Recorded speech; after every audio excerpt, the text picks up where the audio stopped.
ಪತ್ರಕರ್ತ ಬಾಂಧವರೇ, ವಿವಿಧ ಟಿವಿ ಸಂಸ್ಥೆಗಳಿಂದ ಬಂದಿರತಕ್ಕಂಥ ಎಲ್ಲ ನನ್ನ ಸಿಬ್ಬಂದಿ ಮಿತ್ರರೇ, ಹಿತೈಷಿಗಳೇ, ಸ್ನೇಹಿತರೆ, ಇವತ್ತು ರೈತರ ಮಕ್ಕಳಿಗೆ ಹೆಣ್ಣು ಕೊಡಿ ಅಂತಕ್ಕಂಥ ಒಂದು ವಿಶಿಷ್ಟ ರೀತಿಯ ಶೀರ್ಷಿಕೆಯನ್ನು ಹೊತ್ತ ಸಿನಿಮಾವನ್ನು ನಾವು ನಿರ್ಮಾಣ ಮಾಡಿ ತೆರೆ ಮೇಲೆ ಬರಲಿಕ್ಕೆ ಸಿದ್ಧವಾಗಿರ್ತಕ್ಕಂಥ ಈ ಸಮಯದಲ್ಲಿ ಇದರ ಒಂದು ಭಾಗವಾಗಿ ಅದರ ಟ್ರೈಲರ್ ಮತ್ತು ಸಾಂಗ್ಸನ್ನು ನಾವು ಈಗಾಗಲೇ ನಿಮಗೆ ಕೇಳಿಸಿದ್ದೇವೆ. ಈಗೆಲ್ಲ ನಿಮಗೆ ಒಂದು ಪ್ರಶ್ನೆ ಉದ್ಭವ ಆಗ್ಬೋದು, ರೈತರ ಮಕ್ಕಳಿಗೆ ಹೆಣ್ಣು ಕೊಡಿ ಈ ಶೀರ್ಷಿಕೆ ಯಾಕೆ ಇಟ್ಕೊಂಡ್ರಿ, ಇದರ ಕಥೆ ಏನು ಅಂತಕ್ಕಂಥದ್ದು ನಿಮ್ಮ ಮನದಲ್ಲಿ ಆ ಪ್ರಶ್ನಾವಳಿಗಳು ಮಾರ್ಧನಿಸಬಹುದು. ನಾನು ಒಬ್ಬ ರಿಟೈರ್ಡ್ ಆಫೀಸರ್, ಕರ್ನಾಟಕ ಗೌರ್ಮೆಂಟಲ್ಲಿ ಕೆಲಸ ಮಾಡಿದ್ದೀನಿ ಮತ್ತು ಕೇಂದ್ರ ಸರ್ಕಾರದಲ್ಲೂ ಕೂಡ ಕೆಲಸ ಮಾಡಿದ್ದೇನೆ. ಮೊದಲು ನಾನು ಸಹಕಾರ ಇಲಾಖೆಯಲ್ಲಿ ಲೆಕ್ಚರರ್ ಆಗಿ ಕೆಲಸ ಮಾಡ್ತಾ ಇದ್ದಾಗ ಆಕಾಶವಾಣಿ ಅಪಾಯಿಂಟ್ ಆಯಿತು. ಆಕಾಶವಾಣಿಯಲ್ಲಿ 5 ವರ್ಷ ಕೆಲಸ ಮಾಡಿದೆ. ಆ್ಯಕ್ಚುಲಿ ಈ ಸಿನಿಮಾವನ್ನು ನಾನು ಸ್ಕ್ರಿಪ್ಟನ್ನು ಬರೀಬೇಕಾದ್ರೆ, ಈ ಕಥೆಯನ್ನು ಬರೀಬೇಕಾದ್ರೆ, ಇದರ ಸ್ಕ್ರೀನ್ ಪ್ಲೇ, ಡೈಲಾಗ್ ಎಲ್ಲ ಈ ಹಾಡುಗಳನ್ನು ಕೂಡ ಬರೀಬೇಕಾದ್ರೆ ನನಗೆ ನನ್ನ ಸಂಸ್ಥೆ ಇದೆಲ್ಲವೂ ಕೂಡ ಆಕಾಶವಾಣಿ ಕೊಡುಗೆ. ನನ್ನ ಪ್ರತಿಭೆ ಡೆವಲಪ್ ಆದದ್ದು ಆಕಾಶವಾಣಿ ಕೇಂದ್ರದಲ್ಲಿ. ನಾನು ಎಜುಕೇಷನ್ ಡಿಪಾರ್ಟ್ಮೆಂಟ್ಗೆ ಸೆಲೆಕ್ಟ್ ಆಯಿತು. KPS ಇಂದ ಎಜುಕೇಷನ್ ಡಿಪಾರ್ಟ್ಮೆಂಟಲ್ಲಿ ಶಿಕ್ಷಣಾಧಿಕಾರಿಯಾಗಿ 25 ವರ್ಷ ಸೇವೆ ಸಲ್ಲಿಸಿ ನಿವೃತ್ತರಾಗಿದ್ದೇನೆ. ನಿವೃತ್ತ ಜೀವನದಲ್ಲಿ ಇದನ್ನು ಒಂದು ಪ್ರವೃತ್ತಿಯಾಗಿ ತೆಗೆದುಕೊಂಡೆ. ಯಾಕಂದರೆ ಇವಾಗ ಭಾಳಷ್ಟು ಸಮಯ ಅವಕಾಶ ಇದೆ, ನನಗೆ ಬೇರೆ ಏನೂ ಕೆಲಸ ಇಲ್ಲ. ನಾನು ಆಕಾಶವಾಣಿಯಲ್ಲಿ ಮಾಡ್ತಕ್ಕಂಥ ಈ ಒಂದು ಕೆಲಸದ ಒಂದು ಇದು ನನಗೆ ಹ್ಯಾಂಗೋವರ್ ಆ ಕಡೆ ಹೋಯಿತು. ನಾನು ಯಾಕೆ ಒಂದು ಸಿನಿಮಾ ಸ್ಕ್ರಿಪ್ಟನ್ನು ತಯಾರು ಮಾಡಬಹುದು, ಒಂದು ಸಿನಿಮಾವನ್ನು ನಾನು ನಿರ್ಮಾಣ ಮಾಡಬಾರ್ದು ಅಂತೇಳಿ ನನ್ನ ಮನದಲ್ಲಿ ಆ ಒಂದು ಅಭಿಲಾಷೆ ಹುಟ್ಟಿದಾಗ ನಾನು ಯಾವ ಕಥೆಯನ್ನು ಆರಿಸ್ಕೊಳ್ಳಿ ಅಂತೇಳಿ ಯೋಚನೆ ಮಾಡ್ತಾ ಇರ್ಬೇಕಾದ್ರೆ ನನಗೆ ಒಂದು ಸಂಸ್ಕೃತ ಶ್ಲೋಕ ಜ್ಞಾಪಕ ಬರುತ್ತೆ. ನಾಸ್ತಿ ಮೇಘ ಸಮಂ ತೋಯಂ, ನಾಸ್ತಿ ಚಕ್ಷು ಸಮಂ ಬಲಂ, ನಾಸ್ತಿ ಚಕ್ಷೋಹ ನಾಸ್ತಿ ಸಮಂ ತೇಜಾಹ, ನಾಸ್ತಿ ಧಾನ್ಯ ಸಮಂ. ಅಂದರೆ ಮೋಡದ ನೀರಿಗಿಂತ ಶ್ರೇಷ್ಠವಾದ ನೀರಿಲ್ವಂತೆ. ಆತ್ಮ ಬಲವನ್ನು ಮೀರಿಸ್ತಕ್ಕಂಥ ಇನ್ನೊಂದು ಬಲವಿಲ್ಲ, ಕಣ್ಣಿನಷ್ಟು ಒಳಪುಳ್ಳ ವಸ್ತು ಇನ್ನೊಂದಿಲ್ಲ ಜಗತ್ತಲ್ಲಿ, ಧಾನ್ಯಗಳಷ್ಟು ಪ್ರಿಯವಾದ ವಸ್ತು ಈ ಜಗತ್ತಿನಲ್ಲೇ ಇಲ್ಲ ಅಂತಕ್ಕಂಥದ್ದು ಅದರ ಅರ್ಥ. ನನಗೆ ಕೊನೆಯಲ್ಲಿ ಏನು ಬಹಳ ನನಗೆ ಅಪ್ಯಾಯಮಯವಾಗಿ ಕಾಣಿಸ್ತು. ಅದನ್ನು ಅಸ್ಮಿತೆಯಾಗೂ ಕೂಡ ನಾನು ಅನುಭವಿಸಿದೆ. ಅಂದರೆ ಧಾನ್ಯಗಳೇ ಎಲ್ಲ ವಸ್ತುಗಳಿಗಿಂತ ಶ್ರೇಷ್ಠ ಅನ್ನೋದಾದರೆ, ಪ್ರಿಯ ಅನ್ನೋದಾದರೆ, ಈ ಧಾನ್ಯಗಳನ್ನು ಉತ್ಪಾದನೆ ಮಾಡ್ತಕ್ಕಂಥ ಅನ್ನದಾತ ಎಷ್ಟು ಶ್ರೇಷ್ಠ, ಎಷ್ಟು ಮಹಾನ್ ಚೇತನ ಅಂತಕ್ಕಂಥದ್ದು ನನ್ನ ಮನವರಿಕೆ ಆದಾಗ ನಾನು ಯಾಕೆ ರೈತನ ಬಗ್ಗೆ ಒಂದು ಸಿನಿಮಾವನ್ನು ಮಾಡಬಾರ್ದು ಅಂತಕ್ಕಂಥ ಅಭಿಲಾಷೆ ನನ್ನ ಮನದಲ್ಲಿ ಹುಟ್ಟಿತು. ಆವಾಗ ಉಟ್ಕೊಂಡಿದ್ದೆ ಕಥಾ ವಸ್ತು ಅಂತಕ್ಕಂಥದ್ದು ಒಂದು ಬೇಕು. ಯಾವುದೇ ಕಥೆ ಬರೀಬೇಕಾದ್ರೆ, ಆ ವಿಸ್ತರಣೆ ಮಾಡಬೇಕಾದ್ರೆ ಆ ಕಥಾ ವಸ್ತು ನನಗೆ ನನ್ನ ಅನುಭವಕ್ಕೆ ಬಂದಿರತಕ್ಕಂಥದ್ದು ಕೂಡ ಹಳ್ಳಿಯಲ್ಲಿ ರೈತರ ಮಕ್ಕಳಿಗೆ, ಇವತ್ತಿನ ದಿನಮಾನದಲ್ಲಿ ರೈತರ ಮಕ್ಕಳಿಗೆ ಯಾರೂ ಹೆಣ್ಣು ಕೊಡ್ತಾ ಇಲ್ಲ. ಕಾರಣ ಇಷ್ಟೇ, ಇವತ್ತು ನ್ಯೂಕ್ಲಿಯರ್ ಫ್ಯಾಮಿಲೀಸ್, ಒಂದು ಮಗು ಇರುತ್ತೆ, ಹೆಣ್ಣಾಗಿರ್ಬೋದು ಗಂಡಾಗಿರ್ಬೋದು, ಅಥವಾ 2 ಮಕ್ಕಳು ಇರ್ತವೆ. ಕೆಲವರಿಗೆ ಒಂದು ಗಂಡು ಇರುತ್ತೆ, ಒಂದು ಹೆಣ್ಣು ಇರುತ್ತೆ. ಇಲ್ಲಾಂದರೆ ಕೆಲವರಿಗೆ 2 ಹೆಣ್ಣು ಇರುತ್ತೆ, ಕೆಲವರು 2 ಗಂಡು ಇರುತ್ತೆ. ಈ ವೈಪರೀತ್ಯತೆಯಲ್ಲಿ ಹೆಣ್ಣು ಮಕ್ಕಳನ್ನು ಚೆನ್ನಾಗಿ ಓದಿಸಿರ್ತಾರೆ. ಯಾಕಂದರೆ ಇವತ್ತಿನ ದಿನದಲ್ಲಿ ನೀವು ಯಾವುದೇ ರಿಸಲ್ಟ್ ತಗೊಳ್ಳಿ, SSLC ರಿಸಲ್ಟ್ ತಗೊಳ್ಳಿ, ಹೆಣ್ಣು ಮಕ್ಕಳೇ ಮೇಲುಗೈ. PUC ರಿಸಲ್ಟ್ ತಗೊಳ್ಳಿ, ಹೆಣ್ಣು ಮಕ್ಕಳೇ ಮೇಲುಗೈ. ಅಂದರೆ ಹೆಣ್ಣು ಮಕ್ಕಳು ಗಂಡು ಮಕ್ಕಳಿಗಿಂತ ಸ್ವಲ್ಪ ಎಜುಕೇಷನ್ ಅಚೀವ್ಮೆಂಟು ಮುಂದೆ ಇರ್ತಾರೆ. ಒಬ್ಬ ಮಗಳಿರ್ತಾಳೆ, BCom, BSc, BCA, BBA ಹಿಂಗೆ ಓದಿಸಿರ್ತಾರೆ. ಅವರ ಅಪ್ಪ ಅಮ್ಮನ ಮಹತ್ವಾಕಾಂಕ್ಷೆ ಏನು ಅಂತಂದರೆ, ನನ್ನ ಮಗಳು ಒಳ್ಳೆಯ ಮನೆಯನ್ನು ಸೇರಬೇಕು, ನನ್ನ ಅಳಿಯ ಚೆನ್ನಾಗಿ ಓದಿರಬೇಕು, ಒಳ್ಳೆಯ ಕೆಲಸದಲ್ಲೇ ಇರಬೇಕು, ಅದರಲ್ಲೂ ಸರ್ಕಾರಿ ಕೆಲಸದಲ್ಲೇ ಇರಬೇಕು ಅಂತಕ್ಕಂಥ ಮಹತ್ವಾಕಾಂಕ್ಷೆ ಅವ್ರದ್ದಿರುತ್ತೆ. ಹಾಗಾಗಿ ಒಳ್ಳೆಯ ಹುಡುಗನ ಕೊಡೋಣ, ಒಳ್ಳೆಯ ಮನೆ ಸೇರಿಸೋಣ ಅಂತಕ್ಕಂಥ ಪ್ರತಿಯೊಬ್ಬ ತಂದೆ ತಾಯಿಯ ಒಂದು ಮಹತ್ವಾಕಾಂಕ್ಷೆ ಇರ್ತಿರುತ್ತೆ. ಹೀಗಾಗಿ ಹೆಣ್ಣು ಮಕ್ಕಳು, ಹಳ್ಳಿಯ ರೈತರ ಮಕ್ಕಳನ್ನು ಮದುವೆಯಾಗಿ ತಯಾರಿಲ್ಲ. ಈಗ ಹಳ್ಳಿನಲ್ಲಿ ಎಲ್ಲ ಮಕ್ಕಳುಗಳು ಈಗ ವಯಸ್ಸಾಗ್ತಾ ಇರ್ತದೆ, ಹಳ್ಳಿಯೆಲ್ಲ ಜನತೆ ಕೇಳ್ತಿರೋದು ಯಾಕಪ್ಪ ಮದುವೆ ಆಗಿಲ್ಲ, ಯಾಕೆ ಹೆಣ್ಣು ಸಿಕ್ಕಿಲ್ಲ. ಈ ಸರ್ಕಾಸ್ಟಿಕ್ ಮಾತುಗಳನ್ನು ಕೇಳಿ ಕೇಳಿ ಕೇಳಿ ಬೇಜಾರಾಗಿ ಎಲ್ಲರೂ ಪಟ್ಟಣ ನಗರ ದೊಡ್ಡ ದೊಡ್ಡ ನಗರಗಳು ಬಂದು ಬಿದ್ದೋಗಿದ್ದಾರೆ. ಹಳ್ಳಿಗಳಲ್ಲಿ ಪ್ರತಿಯೊಂದು ಹಳ್ಳಿಗಳು ಕೂಡ ಈ ರೀತಿ ಇದ್ದಾಗ ಈಗ ಇದೊಂದು ವಿಷಯ ಇಡೀ ಕರ್ನಾಟಕ ರಾಜ್ಯದಲ್ಲಿ, ಇದು ಭಾರತದಲ್ಲಿ ಇದು ಟ್ರೋಲ್ ಆಗ್ತಾ ಇರ್ತದೆ. ಈಗ ಇವತ್ತಿನ ದಿನದಲ್ಲಿ ಟ್ರೋಲ್ ಆಗ್ತಕ್ಕಂಥ ಇದು ಅದು ಆ ಒಂದು ಕಥಾವಸ್ತುವನ್ನು ನಾನು ತೆಗೆದುಕೊಂಡೆ. ಆ ಕಥಾವಸ್ತುವನ್ನು ತೆಗೆದುಕೊಂಡು ಡೆವಲಪ್ ಮಾಡ್ತಾ ಮಾಡ್ತಾ ಈ ಕಥೆಯಲ್ಲಿ ಹೀರೋ ಅವನು ಡ್ರಾಪ್ಔಟ್ ಆಗಿರ್ತಾನೆ PUC ಓದಿ. ಆವಾಗ ಅವನು ಹಳ್ಳಿನಲ್ಲೇ ವ್ಯವಸಾಯ ಮಾಡ್ಕೊಂಡಿರ್ತಾನೆ. ವ್ಯವಸಾಯ ಮಾಡ್ಕೊಂಡು ಹಿಂಗಿರ್ಬೇಕಾದ್ರೆ ಯಾರೂ ಹೆಣ್ಣು ಕೊಡ್ತಾ ಇಲ್ಲ ಅವನಿಗೆ. ಕೊನೆಗೆ ಅವನೇನು ಮಾಡ್ತಾನೆ, ಮದುವೆ ಆಗದೇ ಒಂದು ನಮಗೆ ಅಂತಿಮನ, ಅದೇನು ಮದುವೆ ಆಗಬೇಕು ಅಂತ ಏನು ಶಾಸ್ತ್ರ ಹೊರಡಿಸಿರ್ತಾರೆ ಅಂತ ಅನ್ನೋ ಮನೋಭಾವದವನು. ನಾನು ಇಲ್ಲೇ ಇರ್ತೀನಿ, ಊರಲ್ಲೇ ವ್ಯವಸಾಯ ಮಾಡಿಕೊಂಡು ನಮ್ಮ ತಂದೆ ತಾಯಿಗಳು ನೋಡ್ಕೊತೀನಿ ಅಂತ ಮಾಡ್ತಾ ಇರಬೇಕಾದ್ರೆ ಹಳ್ಳಿ ರೈತರ ಕಷ್ಟಗಳನ್ನ ನೋಡ್ತಾನೆ. ಬಹಳ ಕಷ್ಟ ಹಳ್ಳಿನಲ್ಲಿ. ಆವಾಗ ಈ ಕಷ್ಟವನ್ನು ತೊಲಗಿಸ್ಬೇಕು, ಜಮೀನ್ದಾರನಿಂದ ಹಲವಾರು ದೌರ್ಜನ್ಯಗಳಾಗುತ್ತೆ, ಶೋಷಣೆಗಳಾಗುತ್ತೆ. ಅದೆಲ್ಲ ನಾನು ಸಿನಿಮಾದಲ್ಲಿ ಅಡಾಪ್ಟ್ ಮಾಡಿದ್ದೀನಿ. ಇಷ್ಟೆಲ್ಲ ಶೋಷಣೆಗಳಾಗುತ್ತೆ, ಆ ಶೋಷಣೆಯನ್ನು ತಪ್ಪಿಸಬೇಕು ಅಂತಕ್ಕಂಥ ಅವನು ಒಂದು ತೀರ್ಮಾನವನ್ನು ಮಾಡ್ತಾನೆ, ನಿಷ್ಕರ್ಷೆಯನ್ನು ಮಾಡ್ತಾನೆ. ಅದಕ್ಕೆ ಬೇರೆ ಬೇರೆ ರೀತಿಯ ಒಂದು ಚಟುವಟಿಕೆಗಳನ್ನು ಆಯೋಜನೆ ಮಾಡ್ತಾನೆ, ಸಂಘವನ್ನು ಕಟ್ತಾನೆ. ನಾನು ಉಪನ್ಯಾಸಕನಾಗಿ ಕೋಆಪ್ಟಿವ್ ಡಿಪಾರ್ಟ್ಮೆಂಟಲ್ಲಿ ಕೆಲಸ ಮಾಡ್ತಾ ಇರಬೇಕಾದ್ರೆ ಕೋಆಪ್ಟಿವ್ ಡಿಪಾರ್ಟ್ಮೆಂಟಲ್ಲಿ ಇರ್ತಕ್ಕಂಥ ಅಫಿಷಿಯಲ್ಸು, ಸೊಸೈಟಿನಲ್ಲಿ ಕೆಲಸ ಮಾಡ್ತಕ್ಕಂಥವ್ರು, ಕೋಆಪ್ಟಿವ್ ಬ್ಯಾಂಕ್ಗಳಲ್ಲಿ ಕೆಲಸ ಮಾಡ್ತಕ್ಕಂಥವ್ರನ್ನೆಲ್ಲ ಡೆಪ್ಯೂಟ್ ಮಾಡ್ತಾಯಿದ್ರು. ನಾನು ಅವ್ರಿಗೆ ಟ್ರೈನಿಂಗನ್ನು ಕೊಡ್ತಾಯಿದ್ದೆ ಕೋಆಪ್ಟಿವ್ ಮ್ಯಾನೇಜ್ಮೆಂಟ್ ಬಗ್ಗೆ, ಕೋಆಪ್ಟಿವ್ ಪ್ರಿನ್ಸಿಪಲ್ಸ್ ಬಗ್ಗೆ, ಕೋಆಪ್ಟಿವ್ ಆ್ಯಕ್ಟ್ ಬಗ್ಗೆ ಎಲ್ಲರಿಗೂ ನಾನು ಉಪನ್ಯಾಸವನ್ನು ಕೊಡ್ತಾ ಇದ್ದೆ. ಆ ಟೈಮ್ನಲ್ಲಿ ನನಗೆ ಭಾಳ ಕೋಆಪ್ಟಿವ್ ಡಿಪಾರ್ಟ್ಮೆಂಟ್ ರೈತರಿಗೆ ಬಹಳ ಸಂಬಂಧ, ಒಳ್ಳೆಯ ಇಲಾಖೆ ಅದು. ಅವತ್ತಿನ ಒಂದು ತತ್ವ ಇದೆ, ಸಹಕಾರಿ ತತ್ವ, each for all for each ಅಂತಕ್ಕಂಥದ್ದು ಆ ತತ್ವ. ಅಂದರೆ ಒಬ್ಬರಿಗಾಗಿ ಎಲ್ಲರೂ, ಎಲ್ಲರಿಗಾಗಿ ಒಬ್ಬರು ಅಂತಕ್ಕಂಥದ್ದು. ಇದು ಹೇಗೆ ಬಂತು ಅಂತಂದರೆ, ಇಂಗ್ಲೆಂಡ್ನಲ್ಲಿ 19ನೇ ಶತಮಾನ 1904ರಲ್ಲಿ ರಾಬರ್ಟ್ ಓವನ್ ಅಂತಕ್ಕಂಥವನು, ಅವರ ತಂದೆ ಒಂದು ದೊಡ್ಡ ಇಂಡಸ್ಟ್ರಿನ, ಟೆಕ್ಸ್ಟೈಲ್ ಇಂಡಸ್ಟ್ರಿ ಇರ್ತದೆ, ಕಾರ್ಮಿಕರಲ್ಲೇ ಕೆಲಸ ಮಾಡ್ತಾ ಇರ್ತಾರೆ, ಅವರೆಲ್ಲ ಶೋಷಣೆ ಆಗ್ತಾ ಇರ್ತದೆ. ಆ 20 ವರ್ಷದ ಯುವಕ ಅವರಪ್ಪ ಆ ರೀತಿ ಮಾಡ್ತಾ ಇದ್ದಾನೆ ಅಂತೇಳಿ ಮನೆಯಿಂದ ಹೊರಗೆ ಬಂದು ಅವನೊಂದು ಸಂಸ್ಥೆಯನ್ನು ಕಟ್ತಾನೆ. ಆ ಸಂಸ್ಥೆಯನ್ನು ಕಟ್ಟಿ ಇಂಡಸ್ಟ್ರಿ, ಅದು ಟೆಕ್ಸ್ಟೈಲ್ ಇಂಡಸ್ಟ್ರಿಯನ್ನು ಕಟ್ತಾನೆ. ಎಲ್ಲ ಅದ್ರ ಬಂದ ಉತ್ಪಾದನೆಯನ್ನೆಲ್ಲ ಕಾರ್ಮಿಕರಿಗೆ ಹಂಚ್ತಾನೆ. ಎಲ್ಲರಿಗೂ ಸಮಪಾಲು, ಎಲ್ಲರಿಗೂ ಸಮಪಾಲು. ಇದು ಸಹಕಾರಿ ತತ್ವದ ಮೂಲಾಂಶ. ಶೋಷಣೆ ವಿರುದ್ಧ ಧ್ವನಿ. ಈ ರೀತಿ ಸಹಕಾರಿ ಚಳವಳಿ ಇಂಗ್ಲೆಂಡ್ನಲ್ಲಿ ಪ್ರಾರಂಭ ಆಗುತ್ತೆ. ಅದು ಕೂಡ ನಮ್ಮ ರಾಜ್ಯದಲ್ಲಿ, ನಮ್ಮ ದೇಶದಲ್ಲಿ ವ್ಯಾಪಿಸಿರ್ತಕ್ಕಂಥದ್ದು. ನಮ್ಮ ಕರ್ನಾಟಕದಲ್ಲಿ ಮೊದಲ ಸೊಸೈಟಿ ಆದದ್ದು ಗದಗಿನ ಕಣಗಿನಾಳ ಅಂತಕ್ಕಂಥದ್ದಲ್ಲಿ ಕೋಆಪ್ಟಿವ್ ಸೊಸೈಟಿ. ಇವತ್ತು ಕೋಆಪ್ಟಿವ್ ಸೊಸೈಟಿ ಕ್ಷೇತ್ರ ಭಾರತದ GDPಯಲ್ಲಿ 10%ಕ್ಕಿಂತಲೂ ಹೆಚ್ಚು ಅವತ್ತು ಆದಾಯವನ್ನು ತಂದುಕೊಡ್ತಕ್ಕಂಥದ್ದು ಈ ಸಹಕಾರಿ ಕ್ಷೇತ್ರ. ಸೊ ಹೀಗಾಗಿ ಇದನ್ನು ನಾನು ಇಲ್ಲಿ ನೋಡ್ಪಡಿಸಿದ್ದೀನಿ. ಸಹಕಾರದಲ್ಲಿ ವಿವಿಧ ಸಂಘಗಳನ್ನು ನಾವು ಮಾಡ್ಕೋಬೋದು. ಕಸುಬುದಾರರು ಅವರು ಡೆವಲಪ್ ಆಗಬೇಕು ಅಂತಂದರೆ ವಿವಿಧ ಸಂಘಗಳನ್ನು, ಇವಾಗ ಹೌಸ್ ಬಿಲ್ಡಿಂಗ್ ಕೋಆಪ್ಟಿವ್ ಸೊಸೈಟಿ ಇರುತ್ತೆ, ಹಾಲು ಉತ್ಪಾದಕರ ಸಹಕಾರ ಸಂಘ ಇರುತ್ತೆ, ನೇಕಾರರ ಸಂಘ ಇರುತ್ತೆ. ನಮ್ಮ ಏನು ಕಸುಬು ಇರ್ತದೋ ಆ ಕಸುಬು ತಕ್ಕಂತೆ ಸಂಘವನ್ನು ನಾವು ನೋಂದಣಿ ಮಾಡಿಕೊಂಡು ನಮ್ಮ ಕಸುಬನ್ನು, ನಮ್ಮ ವೃತ್ತಿ ಜೀವನವನ್ನು, ನಮ್ಮ ಇದನ್ನು ಅಭ್ಯುದಯವನ್ನು ಮಾಡ್ಕೊಳ್ಳಲಿಕ್ಕೆ ಅವಕಾಶ ಇದೆ. ಈ ಎಲ್ಲ ಅಡಾಪ್ಟನ್ನು ಇದೆಲ್ಲ ಮಾಡಿ ಅಗ್ರಿಕಲ್ಚರಲ್ಲಿ ಇನ್ಪುಟ್ಸ್ ಏನಿದೆ, ಅಗ್ರಿಕಲ್ಚರ್ ಇಂಪ್ಲಿಕೇಶನ್ ಕೂಡ ಅಲ್ಲಿ ಒಳಪಡಿಸಿದ್ದೇನೆ. ರೈತರು ಬೆಳೀತಾರೆ ಅಂದರೆ, ರೈತ ಬೀಜ ಬಿತ್ತನೆ ಆಗಬೇಕಾದ್ರೆ ಅವನು ಎಷ್ಟು ಖುಷಿಯಿಂದ ಬಿತ್ತಾನೆ, ಆದರೆ ಅದು ಬೆಳೆದು ಮಗುವಂಗೆ ಸಾಕ್ತಾನೆ. ಆದರೆ ಬೆಳೆದಾದ್ಮೇಲೆ ಮಾರ್ಕೆಟ್ಗೆ ಹೋದ್ಮೇಲೆ ಅದು ನಿಜವಾಗ್ಲೂ ಕೂಡ ಒಳ್ಳೆಯ ಬೆಲೆ ಸಿಗ್ತಿದ್ದಾಗ ಅವನ ಕಣ್ಣಲ್ಲಿ ನೀರಲ್ಲ, ರಕ್ತ ಬರುತ್ತೆ. ಸೊ ಇಂಥ ಕಷ್ಟಗಳನ್ನು ಅನುಭವಿಸ್ತಾ ಇರ್ತಾನೆ. ಇದನ್ನೆಲ್ಲ ತೊಲಗಿಸ್ಬೇಕಾದ್ರೆ ಹೇಗೆ ವ್ಯವಸಾಯವನ್ನು ಮಾಡ್ಕೋಬೋದು. ಸಣ್ಣ ಹಿಡುವಳಿ ಇದ್ರೂ ಕೂಡ, ಅರ್ಧ ಎಕರೆ 3/4 ಎಕರೆ ಇದ್ರೂ ಅವರು ಇದು ಒಳ್ಳೆಯ ವಯಬಲ್ ಇಲ್ಲ, ಹೆಚ್ಚು ಉತ್ಪಾದನೆ ಮಾಡ್ಲಿಕ್ಕಾಗೋಲ್ಲ, ಖರ್ಚೇ ಜಾಸ್ತಿ ಆಗುತ್ತೆ ಅಂತ ಕೈ ಬಿಟ್ಟಿರ್ತಾರೆ. ಆದರೆ ಮಾಡ್ಲಿಕ್ಕೆ ಸಾಧ್ಯ ಇದೆ. ಅದನ್ನು ನಿಮ್ಮ ಅರ್ಧ ಎಕರೆ ಇದ್ರೂ ಒಳ್ಳೆ ಉತ್ಪಾದನೆ ತೆಗೆಯಕ್ಕೆ ಸಾಧ್ಯ ಇದೆ ಎಲ್ಲರೂ ಅಂತೇಳಿ ಅದಕ್ಕೊಂದು ಒಳ್ಳೆಯ ಒಂದು ಸಂಘವನ್ನು ಕಟ್ಟಿ ಅದನ್ನು ಈ ಸಿನಿಮಾದಲ್ಲಿ ಆ ನಾಯಕ ಒಳ್ಳೆಯ ಬೆಳವಣಿಗೆಯನ್ನು ಪಡೀತಾನೆ. ಇದು ಆ ಜಮೀನ್ದಾರನಿಗೆ ಅಪತ್ಯ ಆಗುತ್ತೆ, ಅವನ ವಿರುದ್ಧ ಕತ್ತಿಂಬಿಸಿತಾನೆ, ಬಹಳ ತೊಂದರೆಗಳನ್ನು ಕೊಡ್ತಾನೆ.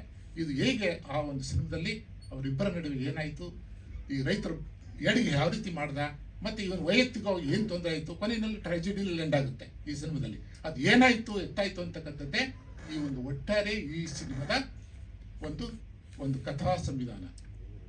ಇಲ್ಲಿ ರೈತ ಹೇಳಿ ಸರ್. ಈ ಸ್ಟೋರಿ ಹೋಗ್ತಕ್ಕಂಥದ್ದೇ ರೈತರ ಮಕ್ಕಳು ಹೆಣ್ಣು ಕೊಡೋದಿಲ್ಲ ಅನ್ನೋದಕ್ಕೆ ಈ ಸ್ಟೋರಿ ಕ್ಯಾರಿ ಹೋಗೋದು. ಅದು ಪ್ರತಿಯೊಂದು ಸೀನಲ್ಲೂ, ಸ್ಕ್ರೀನ್ ಪ್ಲೇನಲ್ಲೂ ಕ್ಯಾರಿ ಆಗ್ತಾ ಇರ್ತದೆ. ಯಾಕೆ ಹಿಂಗೆ ಮಾಡ್ದ ಅಂತಕ್ಕಂಥದ್ದು ಪ್ರತಿಯೊಂದರಲ್ಲೂ ಕೂಡ ಕ್ಯಾರಿ ಆಗ್ತದೆ. ಈ ತಿಂಗಳಲ್ಲೇ ನಾವು ರಿಲೀಸ್ ಮಾಡ್ತೀವಿ ಸರ್. ಹಾಂ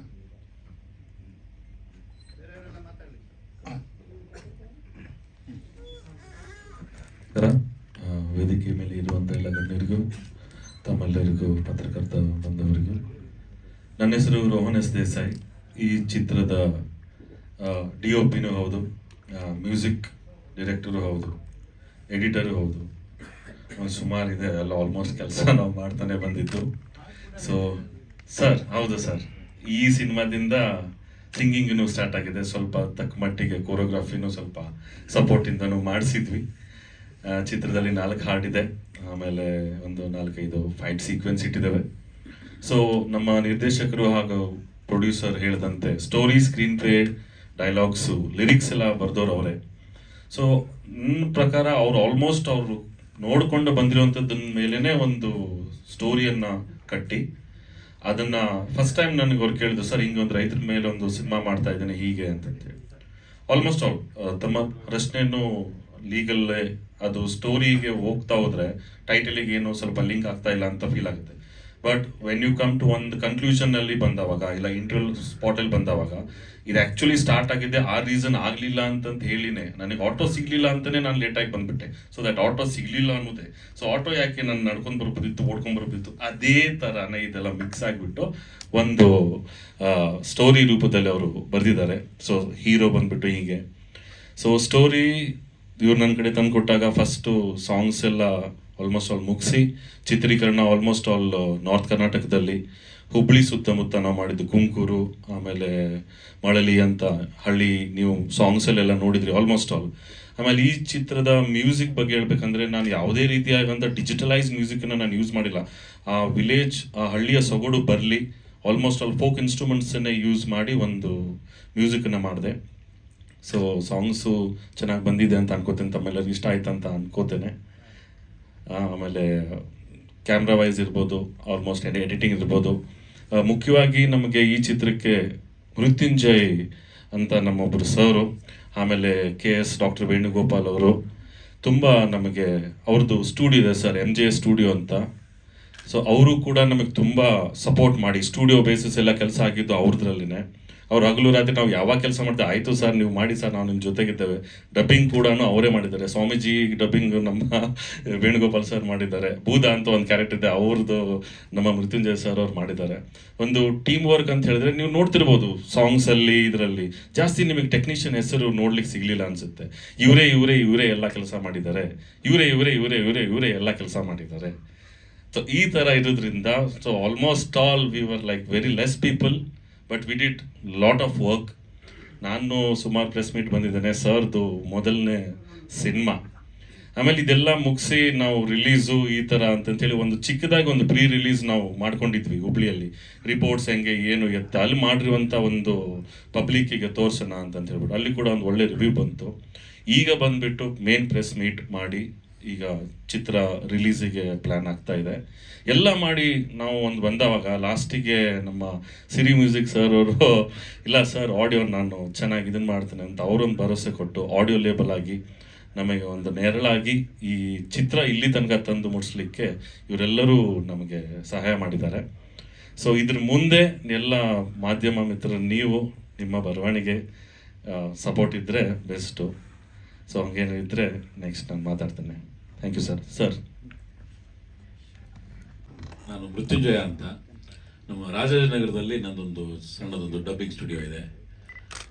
ಎಕನಾಮಿಕಲಿ ತುಂಬ ಮೂವೀಸ್ ಬಂದಲ್ಲಿ ಮಾಡ್ಕೊಂಡು ಹೋಗ್ತಾರೆ. ರೋಹನ್ ಸರ್ ಅಪ್ರೋಚ್ ಮಾಡಿದಾಗ ನಾನು ಪ್ರೈಸ್ ಗೀಸ್ ಎಲ್ಲ ಮಾತಾಡಿಲ್ಲ, ಇಷ್ಟ ಆಯಿತು ಮಾಡಿ ಆಮೇಲೆ ನೋಡೋಣ ಅಂತ ಹೇಳ್ಬಿಟ್ಟು ಕೀ ಕೊಟ್ಬಿಟ್ಟಿದ್ದೆ ಅವ್ರಿಗೇನೆ ಸ್ಟುಡಿಯೋದು. ಹಾಗೆ ಇಲ್ಲಿರೋರು ಎಲ್ಲರೂ ಯಾರೂ ಒಂದು ಕಮರ್ಷಿಯಲ್ ಮೈಂಡ್ ಸೆಟ್ಟಿಂದ ಕೆಲಸ ಮಾಡಿಲ್ಲ. ಎಲ್ಲರೂ ಅವರವರ ಒಂದು ಹೆಲ್ಪ್ ಮಾಡೋ ಥರನೇ ಇತ್ತು ಎಲ್ಲ ಕೆಲಸ. ಆದ್ದರಿಂದ ಈ ಸಿನಿಮಾ ಚೆನ್ನಾಗಿ ಬರಬೇಕು ಅಂತ ಹಾರೈಸ್ತಿದ್ದೀನಿ. Thank you. ಎಲ್ರಿಗೂ ನಮಸ್ತೆ. ಮೊದಲನೇದಾಗಿ ಮಾಧ್ಯಮ ಮಿತ್ರರವ್ರಿಗೆ ಹಾಗೂ ವೇದಿಕೆ ಮೇಲಿರ್ತಕ್ಕಂಥ ಎಲ್ಲ ಗಣ್ಯರಿಗೂ ನಮಸ್ಕಾರ ಹೇಳ್ತೀನಿ. ಈ ಒಂದು ಸಿನಿಮಾದಲ್ಲಿ ರೈತರ ಮಕ್ಕಳಿಗೆ ಹೆಣ್ಣು ಕೊಡಿ.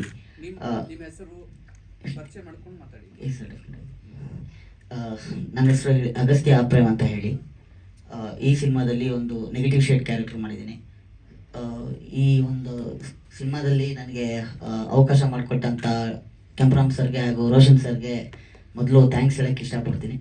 ಸೊ ಇದೊಂದು ಒಳ್ಳೆಯ ಆಪರ್ಚುನಿಟಿ, ನನಗೆ ಈ ಒಂದು ಒಳ್ಳೆಯ ಪ್ಲ್ಯಾಟ್ಫಾರ್ಮ್ ಸಿಕ್ಕಿದೆ ನನಗೆ ನನ್ನ ಟ್ಯಾಲೆಂಟನ್ನು ಇಂಪ್ರೂವ್ ಮಾಡ್ಕೊಳ್ಳೋಕ್ಕೆ. ಸೊ ತುಂಬ ಚೆನ್ನಾಗಿ ಬಂದಿದೆ ಕ್ಯಾರೆಕ್ಟ್ರು. ಹುಬ್ಳಿಲಿ ಒಳ್ಳೆ ರಿವ್ಯೂಸ್ ಕೂಡ ನನಗೆ ಬಂತು. ಸೊ ನಿಮ್ಮೆಲ್ಲರ ಸಪೋರ್ಟ್ ನಮ್ಮ ತಂಡದ ಮೇಲೆ ಇರಲಿ ಅಂತ ನಾನು ನಿಮ್ಮ ಹತ್ರ ಕೇಳ್ಕೊತೀನಿ. Thank you. ನನ್ನ ಹೆಸರು ಹರೀಶ್ ಅಂತ, proprietor for divine business solutions. Agastya Prem is my good friend, like my brother. Sir, ಒಳ್ಳೆ ಕಾನ್ಸೆಪ್ಟ್ ತೊಗೊಂಡು ಬಂದಿದ್ದೀರಾ. I wish all the best for this entire team sir.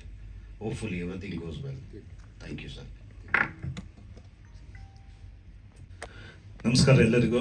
ನಾನು ಡಾಕ್ಟರ್ KS ವೇಣುಗೋಪಾಲ್.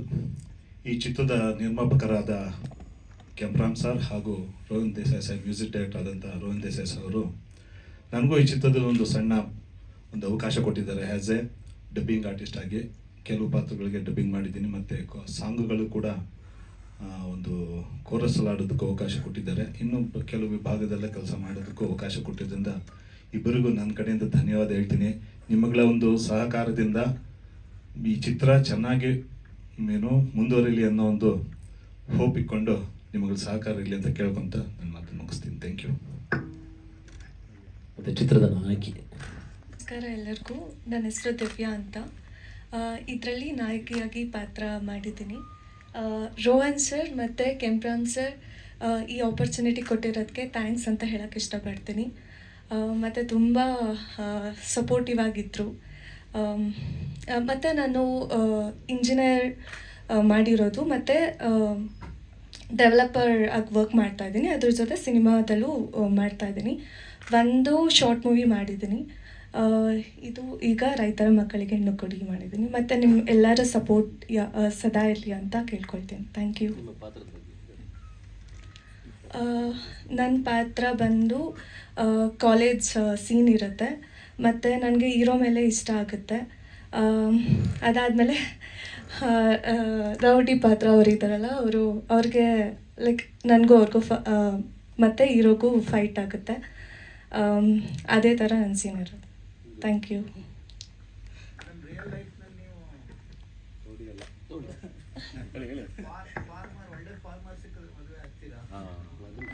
ಖಂಡಿತ ಮದುವೆ ಆಗ್ತೀನಿ. Thank you. ಮಾಧ್ಯಮ ಮಿತ್ರರಿಗೆ, ಸ್ನೇಹಿತರಿಗೆ, ಆ್ಯಕ್ಚುಲಿ ನೆನ್ನೆನೇ ಇಲ್ಲೊಂದು ಪ್ರೆಸ್ ಮೀಟ್ ಇತ್ತು, ಇವತ್ತು ಕಂಟಿನ್ಯೂ ಆಗ್ತದೆ ಅಂದ್ಕೊಳ್ತೀನಿ. ಏನಾಗುತ್ತೆ ಅಂದರೆ ಶೀರ್ಷಿಕೆ ನೋಡೇ ನಾವು, ಅಂದರೆ ಬುಕ್ಕು ಮೇಲ್ಗಡೆ ರ್ಯಾಪರ್ ನೋಡೇ ಒಳಗಡೆ ಫುಲ್ ಜಡ್ಜ್ ಮಾಡೋದು ಬೇಡ ಅಂತ ನನ್ನ ಒಂದು ಅನಿಸಿಕೆ. ಯಾಕಂದರೆ ರೈತರ ಮಕ್ಕಳಿಗೆ ಹೆಣ್ಕೊಡಿ ಅಂತಂದು ಒಂದು ಒಳ್ಳೆಯ ಶೀರ್ಷಿಕೆ, ತುಂಬ ಚೆನ್ನಾಗಿದೆ. ಈಗ ಪ್ರಸ್ತುತದಲ್ಲಿ ಏನು ನಡೀತಾ ಇದೆ ಅಂದರೆ, ಎಷ್ಟೋ ಜನ ನಾನು ನೋಡಿರೋ ಥರ ನಮ್ಮ ಹಳ್ಳಿ, ನಾನು ಒಬ್ಬ ಹಳ್ಳಿಯಿಂದ ಬಂದಿರೋನು, ಎಷ್ಟೋ ಜನ ಹೆಣ್ಣು ಕೊಡ್ದೇ ಅಂದರೆ ರೈತರ ಮಕ್ಕಳಿಗೆ ಹೆಣ್ಣು ಕೊಡ್ದೇ ಇರೋರು ಎಷ್ಟೋ ಜನ ಇದ್ದಾರೆ. ಆದರೆ ಶೀರ್ಷಿಕೆ ನೋಡಿ ಇನ್ನೊಂದಷ್ಟು ಅಂದರೆ ಏನೋ ಒಂದು ಒಳ್ಳೆ ಸಂದೇಶ ಹೊತ್ಕೊಂಡು ನಮ್ಮ ಕೆಂಪರಾಮ್ರವರು ಒಂದು ಒಳ್ಳೆ ಸ್ಟೋರಿ ಮಾಡಿ ತೊಗೊಂಡು ಬಂದಿದ್ದಾರೆ. ಇದರಲ್ಲಿ ಒಂದು 4 ಹಾಡುಗಳಿದೆ, ತುಂಬ ಆ್ಯಪ್ಟಾಗಿದೆ, ತುಂಬ ಚೆನ್ನಾಗಿದೆ. ಸೊ ಕತೆ ಜೊತೆಗೆ ಅದಕ್ಕೆ ಬೇಕಾಗಿದ್ದಂಥ ಸನ್ನಿವೇಶದಲ್ಲಿ ಏನೇನು ಸಿಗುತ್ತೆ ಅದು ಹಾಡುಗಳನ್ನ ಮಾಡಿದ್ದಾರೆ, ತುಂಬ ಅದ್ಭುತವಾಗಿ ಬಂದಿದೆ. ಈ ಥರ ಅಂದರೆ ಒಂದು ಒಳ್ಳೆ ಸಂದೇಶ ಹೊತ್ತಿರುವಂಥ ಸಿನಿಮಾ ಎಲ್ಲರೂ ನೋಡಲಿ. ಸೊ ಪರಿಸ್ಥಿತಿ ಹೇಗಿದೆ, ರೈತರನ್ನು ಹೇಗೆ ನಾವು ಸೇವ್ ಮಾಡ್ಕೋಬೇಕು, ರೈತರಿದ್ದರೆ ನಾವಿದ್ರೆ ರೈತರು ಅನ್ನೋ ಥರ. ಯಾಕಂದರೆ ಅವತ್ತನೇ ಇದ್ರ ಫಸ್ಟ್ ನಂಬರ್ 1 ಜೈ ಜವಾನ್ ಜೈ ಕಿಸಾನ್ ಅಂತ ಹೇಳಿದರು. ಕಿಸಾನ್ ಅಂದರೆ ನಮ್ಮ ರೈತರು ಚೆನ್ನಾಗಿದ್ದರೆ ದೇಶ ಚೆನ್ನಾಗಿರುತ್ತೆ, ಬಾರ್ಡ್ರಲ್ಲಿ ಸೈನಿಕರು ಚೆನ್ನಾಗಿದ್ದರೆ ದೇಶ ಚೆನ್ನಾಗಿರುತ್ತೆ ಅಂತ. ಸೊ ಆ ರೀತಿಯ ಒಳ್ಳೆ ಕತೆ ಇಟ್ಕೊಂಡು ನಮ್ಮ ಕೆಂಪರಾಮ್ ಸರ್ ತುಂಬ ಅದ್ಭುತವಾಗಿ ಬರೆದಿದ್ದಾರೆ. ಅವ್ರು ಒಳ್ಳೇದಾಗಲಿ. ಜೊತೆಗೆ ಅವರು ಒಂದು ಮಾತು ಹೇಳಿದ್ರು, ನಿವೃತ್ತಿ ಜೀವನದಲ್ಲಿ ನಾನು ಏನಾದರೂ ಮಾಡಬೇಕು ಅಂತ ಅಂದ್ಕೊಂಡು ಹೋಗ್ತಾ ಇರ್ತೀನಿ, ಅದರಲ್ಲಿ ನಾನು ಸೆಲೆಕ್ಟ್ ಮಾಡಿಕೊಂಡಿದ್ದು ಈ ಸಿನಿಮಾನ ಅಂತ ಹೇಳಿ. ಸಿನಿಮಾಗೆ ತಕ್ಕಂತೆ ಮಾಡಬೇಕಂದ್ರೆ ಎಲ್ಲರೂ ಸಪೋರ್ಟ್ ಬೇಕಾಗುತ್ತೆ. ಅದರಲ್ಲಿ ನಮ್ಮ ರೋಹನ್ ದೇಸಾಯಿ ಎಲ್ಲ ನಾನೇ ಮಾಡ್ತೀನಿ ಅಂತ ಹೇಳಿ ತುಂಬ ಅಚ್ಚುಕಟ್ಟಾಗಿ ಮಾಡಿದ್ದೀರಿ. ಮ್ಯೂಸಿಕ್ ಮಾಡಿದ್ದೀರಿ, ಎಡಿಟಿಂಗ್ ಮಾಡಿದ್ದೀರಿ, ಕ್ಯಾಮ್ರಾ ವರ್ಕ್ ಮಾಡಿದ್ದೀರಿ, ಇನ್ನೇನು ಬೇಡಂತ ಹಾಡ್ಬಿಟ್ಟಿದ್ದೀರಿ. ಅದಕ್ಕೆ ಸಪೋರ್ಟಿಂಗ್ ಆಗಿ ನಮ್ಮ MJ ಸ್ಟುಡಿಯೋದವರು, is a such a wonderful person. ಇರಲಿ, ನಿಮ್ಮ ಸಪೋರ್ಟು ಕನ್ನಡ ಚಿತ್ರರಂಗದ ಮೇಲೆ ಇರಲಿ. ನಿಮ್ಮ ಇದಿದೆ MJ ಸ್ಟುಡಿಯೋ ಇದೆ. ಎಲ್ರಿಗೂ ಇನ್ನೊಂದಷ್ಟು ಕನ್ನಡ ಸಿನಿಮಾ ನಿಮ್ಮಲ್ಲಿ ತಯಾರಾಗಲಿ, ಒಳ್ಳೇದಾಗಲಿ. ಜೊತೆಗೆ ನಮ್ಮ ಕೆಂಪರಾಮ್ ಸಾರು ಇಷ್ಟು ಬಂಡವಾಳ ಹಾಕಿದ್ದಾರೆ, ಅವ್ರ ಜೋಬ್ ತುಂಬಲಿ ಅನ್ನೋದು ಒಂದು ಆಸೆ. ಇನ್ನು ಒಂದಲ್ಲ, ಯಾಕಂದರೆ ಅವ್ರ ನಿವೃತ್ತಿ ಜೀವನದಲ್ಲಿ ಇದೇ ಮಾಡ್ಕೊಂಡು ಹೋಗ್ತೀನಿ ಅಂತ ಹೇಳಿದ್ದಾರೆ. ನಿಮ್ಮೆಲ್ಲರೂ ಸಪೋರ್ಟ್ ಇದ್ದರೆ, ನಮ್ಮ ಮಾಧ್ಯಮ ಮಿತ್ರರ ಈ ತಲುಪಿಸುವಂಥ ವ್ಯವಸ್ಥೆ ಆದರೆ, ನೀಟಾಗಿ ಎಲ್ಲರಿಗೂ ಇದು ಬಂದು ನೋಡಿದ್ರೆ, ಅಂದರೆ ನೋಡಲಿ ಅನ್ನೋದು ಒಂದು ಉದ್ದೇಶ, ಒಳ್ಳೆ ಉದ್ದೇಶ. ಈ ಉದ್ದೇಶದಲ್ಲಿ ಮಾಡಿದ್ದೀರಿ, ನಿಮಗೆ ಸಕ್ಸಸ್ ಸಿಗಲಿ, ಒಳ್ಳೆಯದಾಗಲಿ. ಈ ಹಾಡುಗಳು ಸಿರಿ ಮ್ಯೂಸಿಕಲ್ಲಿದೆ, ದಯವಿಟ್ಟು ನೋಡಿ. ಯಾಕಂದರೆ ಈ ಹಾಡುಗಳಲ್ಲಿ ಒಂದು ಜನಪದ ಸೊಗಡು ತುಂಬಿದೆ. ಜೊತೆಗೆ ನಮ್ಗೆ ಏನು ಬೇಕು ಅಂದರೆ ಹಳ್ಳಿಯಲ್ಲಿ ಎಲ್ಲೋ ನಾವು ಅಂದರೆ 70, 60 ಅದಕ್ಕಿಂತ ಸ್ವಲ್ಪ ಮೇಲೆ ಆ ಥರ ಹಾಡುಗಳು ನನಗೆ ಈ ಮ್ಯೂಸಿಕಲ್ಲಿ ಕೇಳಿಸ್ತಾ ಬಂತು. ಸೊ ಹಾಗಾಗಿ ಈ ಹಾಡನ್ನ ನಾನು ಪ್ರಚಾರ ಮಾಡ್ತೀನಿ ಅಂತ ಹೇಳಿದಾಗ ಒಪ್ಕೊಂಡ್ರು. ಮೋರಣ ಏನೋ ಕೇಳ್ತಾ ಇದ್ರಿ.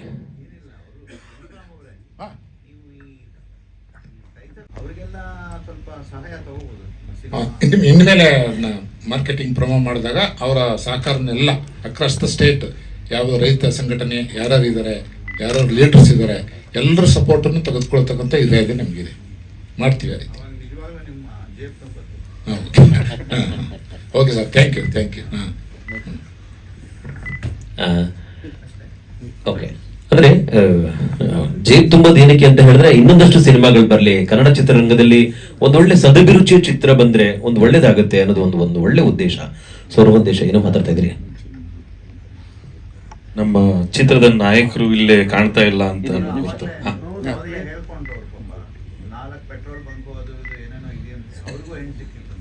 ಅದೇ ನಾನು ಅಲ್ಲೇ ಬರ್ತಾ ಇದ್ದೆ ಸರ್, ಈಗ ಅಲ್ಲೇ ಬರ್ತಾ ಇದ್ದೆ ನೋಡಿ. ಬರ್ತೇನೆ ಸರ್ ಅಲ್ಲೇ. ನಮ್ಮ ನಾಯಕರ ಬಗ್ಗೆ ಹೇಳ್ಬಿಡ್ತೇನೆ. ಜಗದೀಶ್ ಮೂಕಿ ಅವರು ಮೂಲತಃ ಹುಬ್ಳಿಯವರು, ಯೂಟ್ಯೂಬರ್ ಅಂತಾನೆ ಹೇಳ್ಬೋದು. ಒಂದು ಒಳ್ಳೆ ಪಾತ್ರಕ್ಕೆ ನಾನು ಸೂಟಬಲ್ ಯಾರಾದ್ರೂ ಇದ್ರು ನೋಡಿ ಸರ್, ನ್ಯೂ ಫೇಸ್ ಅಂತ ಕೇಳಿದವಾಗ ಅವ್ರು ನನಗೆ ಬಂದರು. ಸೊ ಅವ್ರು ಇಲ್ಲಿ ಇರ್ಬೇಕಿತ್ತು. ಲಕಿಲಿ ಅವ್ರಿಗೆ ಹೆಣ್ಮಗು ಆಗಿದೆ. So he is busy there. So ಅದಕ್ಕೆ ಇಲ್ಲ ಸರ್ ನಾನು ಬರ್ಲಿಕ್ಕೆ ಆಗಲ್ಲ ಅಂದರು. ಅವರಿಂದ ಒಂದು ಕ್ಷಮೆ ನನಗೆ ಕೇಳಿದ್ರು, ಆ ಕ್ಷಮೆನ ನಾನು ನಿಮಗೆ ಕೇಳ್ತಾ ಇದ್ದೇನೆ. ಆಮೇಲೆ ಆಲ್ಮೋಸ್ಟ್ ಆಲ್ ನಮ್ಮ ಸರ್ ಒಂದು ಎಕ್ಸಾಂಪಲ್ ಕೊಟ್ಟರು. ಈಗ ರೈತ ಒಂದು ಬೀಜ ಹಾಕ್ತಾನೆ, ಇದನ್ನ ಮಾಡ್ತಾನೆ, ಎಷ್ಟು ಖುಷಿಯಿಂದ ಇದು ಮಾಡ್ತಾನೆ. ಅದನ್ನೇ ನಾನು ಮೂವಿಗೆ ಸ್ವಲ್ಪ ಟ್ಯಾಗ್ ಮಾಡ್ಕೊಂಡೆ. ಖುಷಿ ಪಟ್ಟು ಸ್ಕ್ರಿಪ್ಟ್ ಬರೆದ್ರಿ, ಆಮೇಲೆ ಲಿರಿಕ್ಸ್ ಬರೆದ್ರಿ, ಸಿನಿಮಾ ಎಡಿಟ್ ಮಾಡಿದ್ರಿ, ಶೂಟಿಂಗ್ ಮಾಡಿದ್ರಿ, ಎಲ್ಲನೂ ಮಾಡಿದ್ರಿ. ಸೊ ಈಗ ಬೆಳೆ ಇದು ಮಾಡೋದು ಬಂದಿದೆ, ಅದಕ್ಕೆ ಎಲ್ಲರೂ ಇಲ್ಲಿ ಇದ್ದಾರೆ. ಸೊ ಇದು ಅವ್ರ ಕಣ್ಣೀರಾಗಬಾರ್ದು ಅಂತಂದು ಹೇಳಿದ್ರೆ ನಾನು ಕೇಳ್ಕೊತಾ ಇದ್ದೆ. ಹಾಗೆ ನಿಮ್ಗೊಂದು ರಿಕ್ವೆಸ್ಟ್ ಮಾಡ್ಕೋತೇನೆ ಸರ್, ಹೆಂಗೆ ರೈತರ ಮಕ್ಕಳಿಗೆ ಸಿಗ್ತಾ ಇಲ್ಲ, ಇನ್ನೂ ಸ್ವಲ್ಪ ಡೀಪ್ ಆಗಿ ಈ ಕಡೆ ಬಂದು ನೋಡ್ಬಿಟ್ರೆ ಸಿನಿಮಾ ಮಕ್ಕಳಿಗೂ ಆಕ್ಚುಲಿ ಹೆಣ್ಣು ಸಿಗ್ತಾ ಇಲ್ಲ ಅಂತ ನಾನು ಕೇಳ್ಪಟ್ಟೆ. ಸುಮಾರು ಜನ ಇದ್ದಾರೆ ಟೆಕ್ನಿಷಿಯನ್ಸ್ ಅಲ್ಲಿ, ಓವರ್ ಆಲ್ ನಲ್ಲಿ ಎಣ್ಣೆ ಸಿಗ್ತಿಲ್ಲ. ಓವರ್ ಆಲ್ ಆಗಿ ನೋಡಿ ಇವ್ರು ಅಂತ. So that is the thing. ಅದೇ ಇದು ಒಂದು ಟಾಕೆಟಿವ್ ಅಷ್ಟೇ ಅಲ್ಲ, ಏನೋ ಒಂದು ಕಾರ್ಯರೂಪವಾಗಿ ಬರಬೇಕು. ಆದವ್ರು ನನಗೆ ಹೇಳ್ತಾರೆ, ಸರ್ ಮದುವೆ ಆಗಿಲ್ಲ ಸರ್. ಆಗ್ಬೇಡಿ ಸರ್, ಆರಾಮಿದ್ದೀರ ನೀವು ಅಂತ ಹೇಳ್ತಾರೆ. ಹೌದಾ, ನಮ್ಮ ಕಷ್ಟ ನಮ್ಗೆ ಗೊತ್ತಲ್ರಿ ಅಂತ ನಾನು. ಅಯ್ಯೋ ಏನು ಮಾಡೋದು ಏನು ಬಿಡೋದು. ದಿವ್ಯಾ ನೀವು ಇಲ್ಲ ಇರ್ಬೇಡಿ. ಸೊ ಎಲ್ಲ ಬಾಂಧವರೇ, ನಾವು ಈ ಸಿನಿಮಾವನ್ನು ಭಾಳ ಇಷ್ಟಪಟ್ಟು ಕಷ್ಟಪಟ್ಟು ಅಷ್ಟೇ ನಿಷ್ಠೆಯಿಂದ ನಾನು ನಿರ್ಮಾಣ ಮಾಡಿದ್ದೇನೆ. ಪ್ರತಿಯೊಂದು ಕೂಡ ಸ್ಕ್ರಿಪ್ಟು ಅಷ್ಟೇ, ಡೈಲಾಗು ಅಷ್ಟೇ, ಭಾಳ ಒಂದು ಪ್ರಾಸಬದ್ಧವಾಗಿ ಒಂದು ಯಾವುದೇ ಲೈನಲ್ಲಾದ್ರೂ ಕೂಡ ಅದಕ್ಕೊಂದು ಒಂದು ರೂಪ ಇರುತ್ತೆ, ಒಂದು ಅರ್ಥ ಇರುತ್ತೆ. ಎಲ್ಲ ನಾವು ಒಂದು ಅಚ್ಚುಕಟ್ಟಾಗಿ ಅದರ ಸ್ಕ್ರೀನ್ ಪ್ಲೇ ಮಾಡಿ ತುಂಬ ಚೆನ್ನಾಗಿ ಇದು ಮೂಡಿ ಬಂದಿದೆ.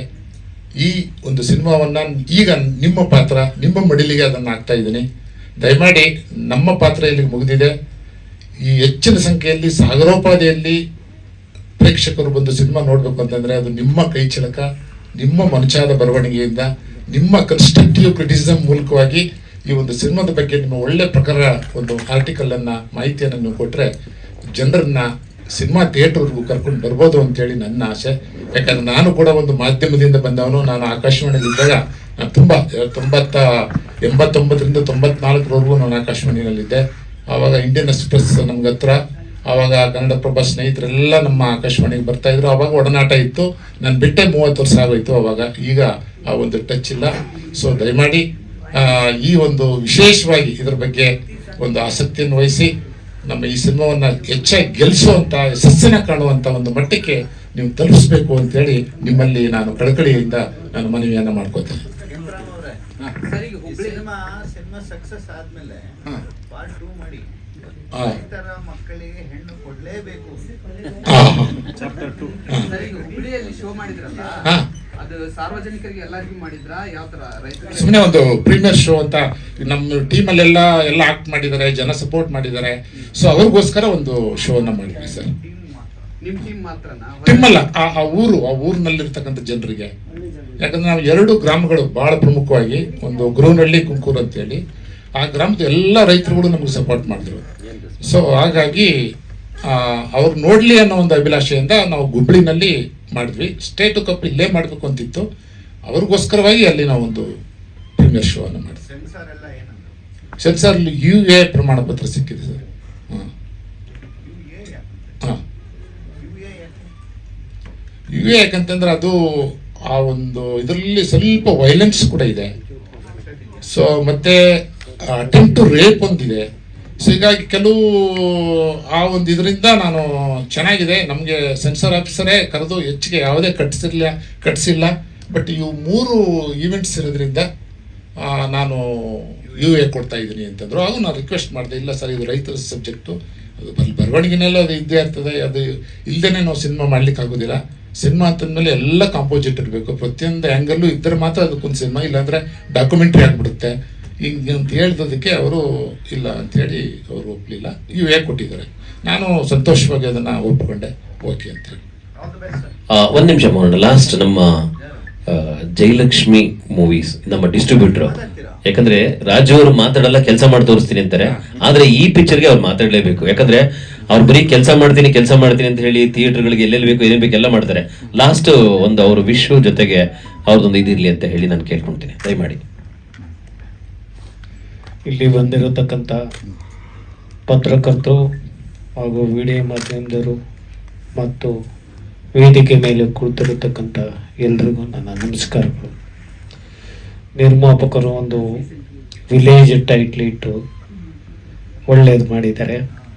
ಈಗಿನ ಜನ್ರೇಷನ್ ಏನು ಹೇಳ್ತಾ ಇದ್ದೀರ, ಹೆಣ್ಣು ಕೊಡಲ್ಲ ಅಂತ ಹೇಳ್ತಾರೆ. ಯಾಕೆ ಹೆಣ್ಣು ಕೊಡಲ್ಲ? ಪಿಕ್ಚರ್ ನೋಡಿ ಅಲ್ಲ, ನೀವು ಕರೆಕ್ಟ್ ಟೈಮ್ ಸರಿಗೆ ಮದುವೆಗಳಾದ್ರೆ ಎಲ್ಲರೂ ಹೆಣ್ಣು ಕೊಡ್ತಾರೆ. ನೀವು ಮನೆ ಕಟ್ಟಬೇಕು, ಆಸ್ತಿ ಮಾಡಬೇಕು, ಸಂಪಾದನೆ ಮಾಡ್ಬೇಕು ಅಂತ ನಿಮ್ ತಲೆಯಲ್ಲಿ ಕೂದಲು ಇದ್ರೋಗಿರುತ್ತೆ, ಮುಖ ಇಳಿದೋಗಿರುತ್ತೆ. ಯಾವ ಹೆಣ್ಣು ತಾನೇ ಮದುವೆಗೆ ಇಷ್ಟಪಡ್ತಾಳೆ? ಆಸೆ ಆಕಾಂಕ್ಷೆಗಳು 75% ಬಿದ್ದೋಗಿರುತ್ತೆ ನಿಮ್ದು. ಅವಾಗ ನೀವು ಕೇಳೋದಂಗುತ್ತಾ, ಹುಡುಗಿ ಅಂದವಾಗಿದ್ದಾಳ, ಏನ್ ಮಾಡ್ತಾಳೆ? ಒಂದು ಹೆಣ್ಣಿನ ಮೇಲೆ ಅಪರಾಧ ಹೊರಿಸಬೇಡಿ. ಮೊದಲನೇ ತಪ್ಪು ನಮ್ಮದು, ನಾವು ಟೈಮ್ ಸರಿ ಮದುವೆ ಮಾಡ್ಕೋಬೇಕು. ಅದೆಲ್ಲ ಪಾರ್ಟ್ 2 ಅಲ್ಲಿ ಇಟ್ಕೊಂಡಿದಾರಪ್ಪ. ಹೌದಾ? ಹಂಗಿದ್ರೆ ಸಂತೋಷ. ಇದೇ ತಿಂಗಳು ಚಿತ್ರ ಬಿಡುಗಡೆ ಮಾಡ್ತಾ ಇದೀವಿ. ಒಂದು 30ರಿಂದ 40 ಥಿಯೇಟರ್ವರೆಗೆ ಮಾಡ್ತಾ ಇದ್ದೀನಿ. ಒಳ್ಳೊಳ್ಳೆ ಚಿತ್ರಮಂದಿರ ಮಾಲು ಜಾಸ್ತಿ ಹಾಕ್ತೀನಿ. ಉತ್ತರ ಕರ್ನಾಟಕ ಕಡೆನೇ ಜಾಸ್ತಿ ಕೊಡ್ತೀನಿ. ಬೆಂಗಳೂರು ಸಿಟಿ ಆದಷ್ಟು ತಗೊಳ್ಳೋದು ಸ್ವಲ್ಪ ಕಡಿಮೆ, ನಿಮ್ಗೆಲ್ರಿಗೂ ಗೊತ್ತಿದೆ. ವುಮೆನ್ಸ್ ಕಾಲೇಜ್ ಎಲ್ಲ ಇದೆಯಲ್ಲ ಬೆಂಗಳೂರಲ್ಲಿ, ಹೌದು, ಥಿಯೇಟರ್ ಅದೇ ಹೇಳಿದ್ರಲ್ಲ, ಹಾಗೆ ಮಾಡ್ತೀನಿ. ಎಲ್ರಿಗೂ ಧನ್ಯವಾದಗಳು.